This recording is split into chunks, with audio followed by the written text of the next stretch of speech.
You are watching Grace Television.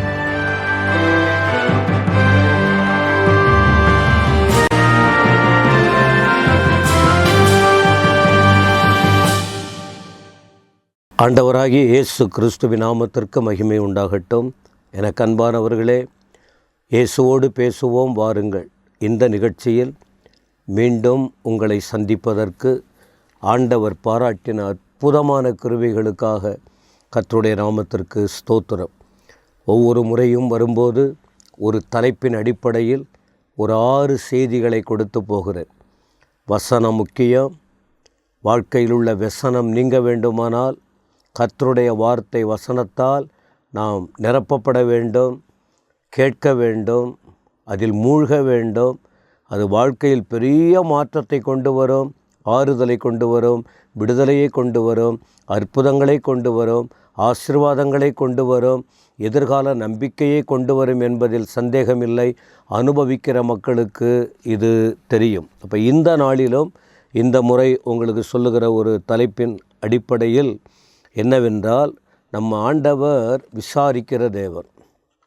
விசாரிப்பு நம்மீது concern, விசாரணை, விசாரிக்கிற தேவன். விசாரிப்புங்கிறது தப்பு செஞ்சிட்டா விசாரிக்கிற காரியம் இருக்குது. நீதிமன்றத்தில் விசாரணை, காவல் நிலையத்தில் விசாரணை, பஞ்சாயத்துக்களில் விசாரணை, இப்படி ஒரு தலைவர்கள் கூடி, பொறுப்பாளர்கள் கூடி, அதிகாரிகள் கூடி குறைகளுக்காக, தவறுகளுக்காக வீண்பழி சாட்டும்போது இப்படி பல காரியங்கள் இருக்கிறது. ஆனால் இந்த விசாரிப்பு என்பது கவனிப்பு, பராமரிப்பு. இது தேவன் தம்முடைய பிள்ளைகளுக்கு எந்த அளவுக்கு இதை செய்கிறார் என்று அறிந்து கொள்ள முடியும். பொதுவாக ஜனங்களுடைய வாழ்க்கையில் என்ன, எல்லாருமே என்ன யோசிப்பாங்க? ஆண்டவர் கைவிட்டு விட்டார், ஆண்டவரே விசாரிக்கலை. பொதுவாக என்ன சொல்லுவாங்க? ஒரு பாஸ்ட் வந்து விசாரிக்கலை, அந்த மூப்பர் வந்து விசாரிக்கலை, எங்கள் சொந்தக்காரங்க வந்து விசாரிக்கலை, நாங்கள் வியாதியாக இருந்தோம், நாங்கள் பலவீனமாக இருந்தோம், நாங்கள் பிரச்சனைக்குள்ளே இருந்தோம், நாங்கள் கைவிடப்பட்ட நிலையில் இருந்தோம், எங்களை எல்லாம் மறந்துட்டாங்க, எங்களை விசாரிக்கலை. அது பொதுவாக எல்லாரும் தான் சொல்லுவது. மற்றவங்களுக்கு பிரச்சனை வரும்போது நாம் போய் விசாரிக்கிறோமா? நம்ம வீட்டு விஷயம் பெருசாக இருக்கும், நம்முடைய காரியங்கள். ஆனால் என்ன சொல்லுவாங்க? நீ யாரும் வந்து எங்களை விசாரிக்கலை. நியாயமாக கூட இருக்கட்டும். ஆனால் இந்த காலையில் உங்களுக்கு சொல்லப்படுகிற வார்த்தை என்ன?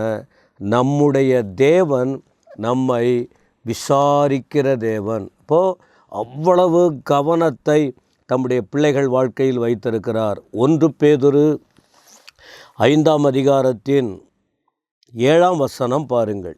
1 பேதுரு 5:7. அவர் உங்களை விசாரிக்கிறவர் ஆனபடியால் அப்படின்னு வார்த்தை இருக்குது பாருங்கள். உங்களை அவர் விசாரிக்கிற தேவன்.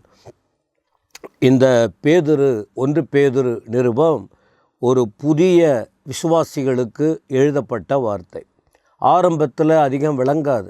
ஆண்டவரை அதிகமாய் ஆழமாய் ருசிக்க ஆரம்பிக்கும்போது நம் தேவன் எப்படிப்பட்டவர் என்கிற உணர்வுக்குள்ளே வளர்ச்சி அடைந்து கர்த்தரை பற்றி கொண்டு துதித்து ஸ்தோத்திரித்து எல்லா நிலையிலும் ஆண்டவரோடு நடக்கிற அந்த அனுபவத்தை பெற்றுக்கொள்ள முடியும். ஆரம்ப கால விசுவாசிகளுக்கு பல தடுமாற்றங்கள் கண்டிப்பாக இருக்கும். ஒருவரை பார்த்து ஒருவர் விலகுவதும், ஒருவருடைய சாட்சி தடையாக கூட இருக்கலாம், ஒருவருடைய பேச்சுவார்த்தை இடைஞ்சலாக இருக்கலாம். அப்போ அந்த நேரத்தில் என்ன தான் சொன்னாலும் அவர்கள் வளர்ச்சி பெறுவதற்கு வாய்ப்பு இல்லை. அதே போல் ஒரு புது விசுவாசம், புதிய அனுபவம், ஆண்டவராகிய இயேசு கிறிஸ்துவை ஏற்றுக்கொண்ட ஆரம்ப கட்டங்கள். அப்படிப்பட்ட நிலையில் உள்ள மக்களுக்கு தான் ஏராளமான போதனைகளை இயேசுவோடு கூட பயணித்த பேதுரு, அன்றைக்கு மீன் பிடித்த பேதுரு, இதை எழுதும்போது அப்போஸ்தலனாகிய பேதுரு, எழுத்தாளனாகிய பேதுரு இதை குறிப்பிடுகிறார். என்னவா? அவர் உங்களை விசாரிக்கிறவர். பேதுரு ஆண்டவர் விசாரிச்சிருக்கார். பல விதங்களில் விசாரிச்சிருக்கார். அதனால்தான் அவர் அந்த அனுபவத்தை சொல்கிறாரு. அன்பு வாலிபனே, வாலிப பெண்ணே, வயதானவர்களே, சின்ன பிள்ளைங்களே, சபை மக்களே, இந்த வார்த்தையை கேட்குற நீங்கள் யாரும் விசாரிக்கலைன்னு நினைக்கிறீங்களா? பேதுரு மூலமாக ஆண்டவர் என்ன சொல்கிறாரு பாருங்க, அவர் விசாரிக்கிறார். பேதுருவாகிய நான் ஒருவேளை இருக்கலாம், விசாரிக்காமல் பிரசங்கம் பண்ணுற நாங்கள் உங்களை விசாரிக்காமல் இருக்கலாம். ஆனால் ஜீவனுள்ள தேவன், மனிதர்களை பார்க்கிற தேவன், மனிதர்களை படைத்த தேவன், மனிதனுக்காக உலகத்தில் வந்த தேவன், மனிதர்களை நேசிக்கிற தேவன், ஜனங்களுக்கு விடுதலை கொடுக்கிற தேவன், ஜனங்களின் வாழ்க்கையை அறிந்த தேவன், ஜனங்களின் நிலைமையை புரிந்த தேவன். மனுஷர்களுக்கு ஓரளவுக்கு தான் அவன் பேசுகிற பேச்சை வச்சு, சூழ்நிலை வச்சு தான் பேச முடியும். ஆனால் ஆண்டவர் அப்படி அல்ல. அவர் சகலத்தையும் அறிந்த தேவன். அவர் உங்களை விசாரிக்கிறவராய் இருக்கிறார். ஏன் இந்த வார்த்தை தெரியுமா? நீங்கள் ஆண்டவர் இயேசுவை அறிந்து கொள்ள வேண்டும். ஆண்டவராகிய இயேசுவுக்கு உங்கள் வாழ்க்கையை முழுமையாய் ஒப்பு கொடுக்க வேண்டும். கர்த்தராகிய இயேசு கிறிஸ்துவை நீங்கள் பற்றி கொள்ள வேண்டும். ஆண்டவர் வழியை விட்டு யாராவது தவறான வழிகாட்டினால் விலகிவிடக்கூடாது. அவரே துவக்க முடிவு, அவரே வாழ்க்கைக்கு வழிகாட்டி, அவரே எல்லாவற்றுக்கும் எல்லாமும், அவரே மகிமையின் கர்த்தர், அவரே வாழ்க்கையை மாற்றுகிறவர், அவரே நீங்கள் விரும்புகிற அனைத்தையும் வாய்க்க செய்கிறவர், நீங்கள் கையிட்டு செய்கிற எல்லாவற்றையும் செய்து முடிக்க பலன் கொடுக்கிறவர். எனவே அவர் உங்களை விசாரிக்கிறவர். ஒரு 2 வசனம் சொல்கிறேன். 142 சங்கீதத்தின் 4 வசனம் பாருங்கள். இந்த பேதுரு ஜனங்களுக்கு சொல்லுகிற வார்த்தை மட்டுமல்ல, இங்கே தாவீது என்ற ஒரு தேவ மனுஷன் கூட 142 சங்கீதத்தில் சொல்கிறாரு. 142 வசனம் 4 என்ன சொல்கிறாரு பாருங்க. வலதுபுறமாய் கண்ணோக்கி பாரும், என்னை அறிவார் ஒருவரும் இல்லை, எனக்கு அடைக்கலம் இல்லாமற் போயிற்று, என் ஆத்துமாவை விசாரிப்பவர் ஒருவரும் இல்லை. என்ன ஒரு வேதனையான வார்த்தை பாருங்கள், என்ன ஒரு வேதனையான வார்த்தை. தேவ மனுஷன் தாவீது சொல்கிறார், ஒரு கெபியில் இருக்கிறார் அவர். கெபியில் மற்ற ஜீவராசிகள் இருக்கிற இடம், எப்படியோ போயிட்டு ஒதுங்கி இருக்கிறார், பாதுகாப்பற்ற நிலையில், மற்றவர்களால் பயமுறுத்தப்பட்ட நிலையில், தன் ஆத்துமாவை காத்துக்கொள்ள, தன் வாழ்க்கையை காத்துக்கொள்ள, அப்படிப்பட்ட ஒரு பயங்கரமான சூழ்நிலையில் பதுங்கி கொண்டு இருக்கிற அந்த நிலையில் அந்த வேதனையான வார்த்தையை சொல்கிறாரு. என்ன? வலதுபுறம் என்னை கண்ணோக்கி பாரும் ஆண்டவரே, என்னை அறிவார் ஒருவரும் இல்லை. எவ்வளோ பேர் இருக்காங்க, ஆனால் என்னை யாரும் பார்க்கல. எனக்கு அடைக்கலம் இல்லாமல் போயிட்டேன்னு, பாதுகாப்பே இல்லை. பாதுகாப்பற்ற நிலையில் நான் பரிதாபமாக வாழ்ந்து கொண்டு இருக்கிறேன் சொல்லிட்டு சொல்கிறாரு, என் ஆத்துமாவை விசாரிப்பார் ஒருவரும் இல்லை, ஒருவரும் இல்லை. என்ன வேதனை! 8 சங்கீதத்தின் 4 வசனத்தில் கூட ஒரு வார்த்தையை தேவ மனுஷன் சொல்கிறாரு பாருங்க.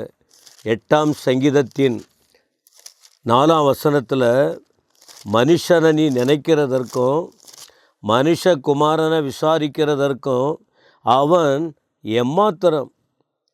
அப்படின்னா எவ்வளவு பெரிய தேவனுங்க அவர், அவ்வளவு பெரிய தேவன் அவர். சங்கீதக்காரன் அதே தாவீது தான் சொல்கிறார். என்ன சொல்கிறாரு? மனுஷனை நீ நினைக்கிறதுக்கு மனுஷன் உங்கள் பார்வையில் என்ன, மனுஷகுமாரனை விசாரிக்கிறதற்கு அவன் எம்மாத்திரம். ஓ தேவ ஜனமே, இந்த காலை வேளையில் நம் தேவாதி தேவன் அவர் சொல்கிறார், மனுஷனை விசாரிக்கிறவர். பேதுரு சொன்னார், அவர் உங்களை விசாரிக்கிறவர். தாவீது சொன்னார், நான் விசாரிப்பற்று கிடக்கிறேன், என் ஆத்துமா தத்தளித்து கொண்டு இருக்கிறது. திரும்ப தாவீது சொல்கிறாரு, ஆண்டவர் விசாரிக்கிறார், மனுஷன் எம்மாத்திரம். அப்போ இந்த காலையில் உங்களை விசாரிக்கிற ஒரு ஆண்டவர் இருக்கார். அதனால் ஒன்று செய்யுங்க, உங்கள் கவலைகள் எல்லாம் அவர் மேலே வச்சுருங்க. எந்த சூழ்நிலையாக இருக்கட்டும். வேறு என்னங்க உங்களுக்கு சொல்ல முடியும், என்ன சொல்லிக் கொடுக்க முடியும்?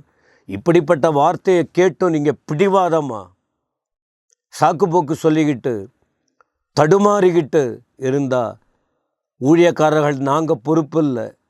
உங்களை நேசிக்கிற ஆண்டவர் அழகாக உங்களை வழி நடத்துகிறார். அந்த ஆண்டவரை இப்படி செய்வீங்களா? எங்கள் அருமை ஆண்டவரை துதிக்கிறோம். இந்த வார்த்தை கேட்ட ஒவ்வொருவரையும் ஆசீர்வதியும். அனைவரையும் விசாரிக்கிற தேவன், இந்த சத்தத்தை கேட்கிறவர்கள் நிலை உமக்கு தெரியும். உமது வல்லமை இறங்கட்டும். உம்முடைய வார்த்தையை புரிந்து கொள்ளட்டும். கிருபையாய் காத்துக்கொள்ளும். உமக்கு ஸ்தோத்திரம். இயேசுவின் நாமத்தில் பிதாவே, ஆமென், ஆமென்.